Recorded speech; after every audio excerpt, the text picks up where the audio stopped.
Ray J denies leaking his sex tape with Kim Kardashian back in 2007. Now he wants to sue the Kardashians, he says, to clear his name. I'm Angenette Levy, and welcome to Law&Crime's Sidebar podcast. Now, when this sex tape came out about 15 years ago, you may recall it was a really big deal. A lot of people were going online to watch it, and there's been a lot of speculation and controversy over the years about who leaked it. Ray J seems to suggest it was actually the Kardashians who leaked it, and that this controversy about it was revived because the second season of one of their new shows is coming out on Hulu. Ray J, for his part, denies leaking the tape. And joining me to talk about this is entertainment lawyer Mitra Ahouraian. Mitra, welcome back to Sidebar. Thanks for coming on. My pleasure. Happy to be here. What do you make of all of this? I mean, I've read this so many times over the years that Kim Kardashian's mother, Kris Jenner, a lot of people, it's all speculation. We don't know for sure. But the speculation is that she may have leaked this to kind of boost her daughter's profile and to help the family out as they were launching their reality TV careers. What do you make of that? Yeah, well, the haters have always said that, the momager is the one who exploited her daughter and made her famous from this sex tape. And basically, what we're hearing now is Ray J confirming that, admitting to his part in it, which is a bold move, but also saying that Kim knew about it.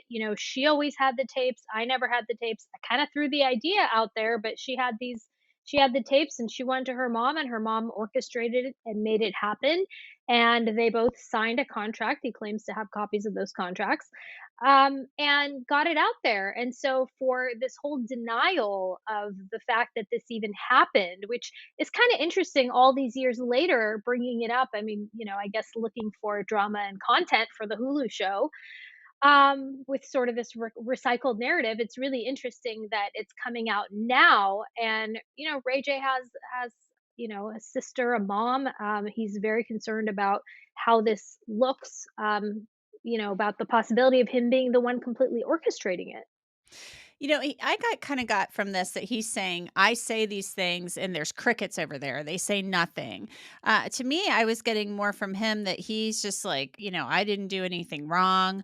But to go as far as filing a lawsuit about this, I mean, what would be the grounds for the suit? Basically, that the other people are saying I did it when I didn't, and it was their thing, or what would you sue over?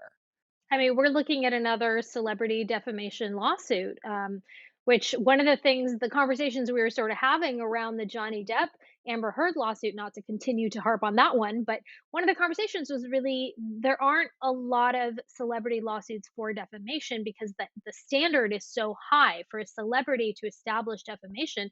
There has to have been actual malice.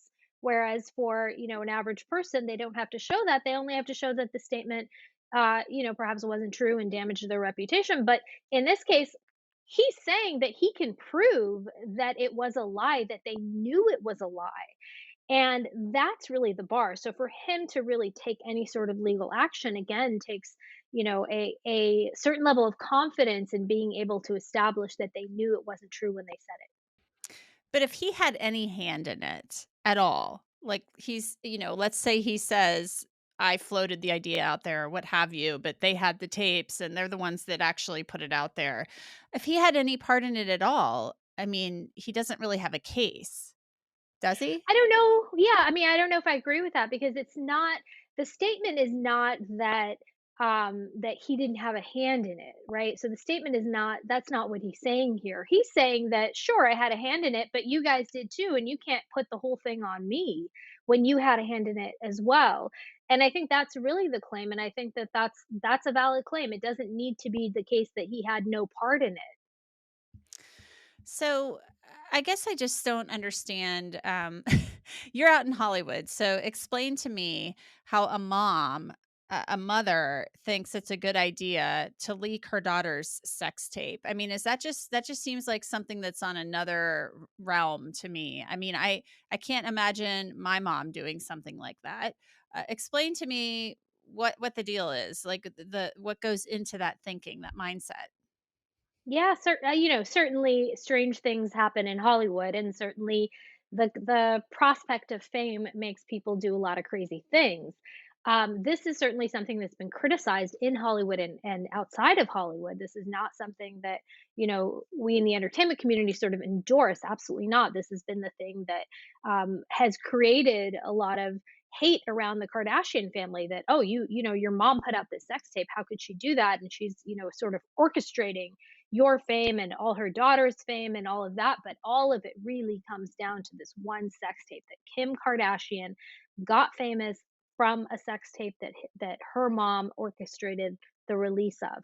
And that is really the thing that people have issue with when it comes to the Kardashians. That's really the seed that's been planted, where a lot of the hate comes from towards the Kardashian family. One of the things that struck me in this interview that Ray J did with Charlemagne the God was that he's saying this tape is still making money. He's still making money off of it, apparently. That's what I gathered from his comments.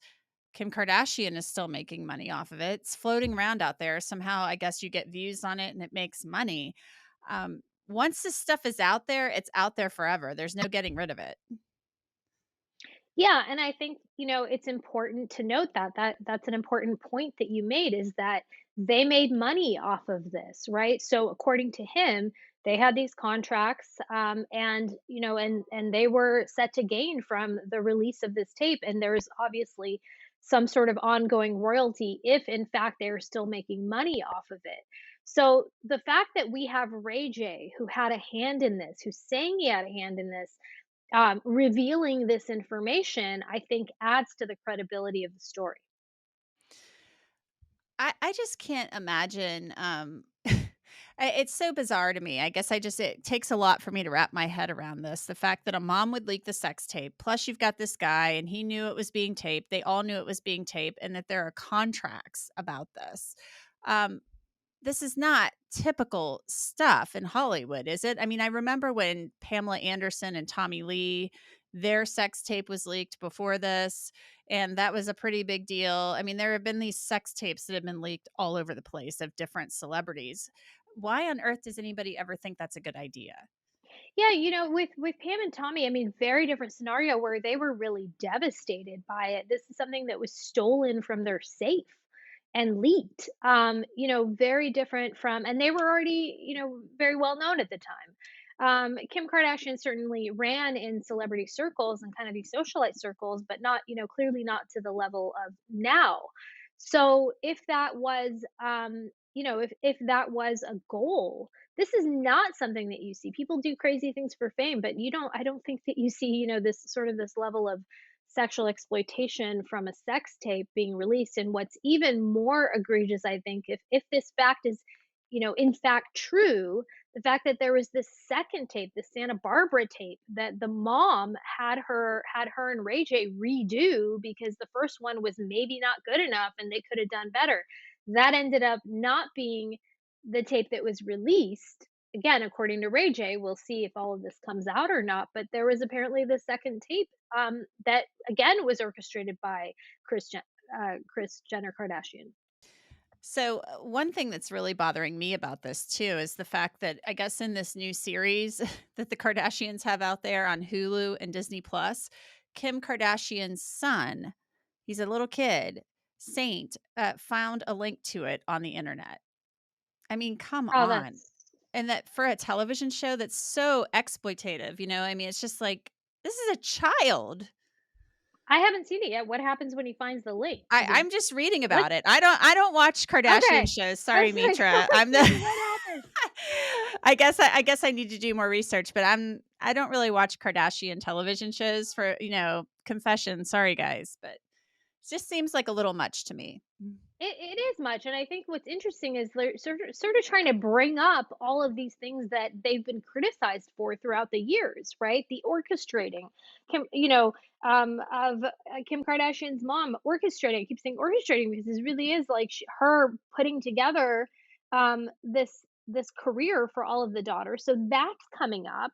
the question of, whoa, your kids are going to eventually see this. These are things that everyone's thinking about, right? A lot of the judgments around them, they're bringing these up as issues in order to address them from their narrative. So I think that's really interesting. Obviously, we know, or, those of us in Hollywood know that these are unscripted, but really they're not reality. They're very, heavily produced, and there's stories that want to be told, and they're very specific. And of course, with a family like the Kardashians, they are very involved in the stories that they want to put out through their involvement in a show like this.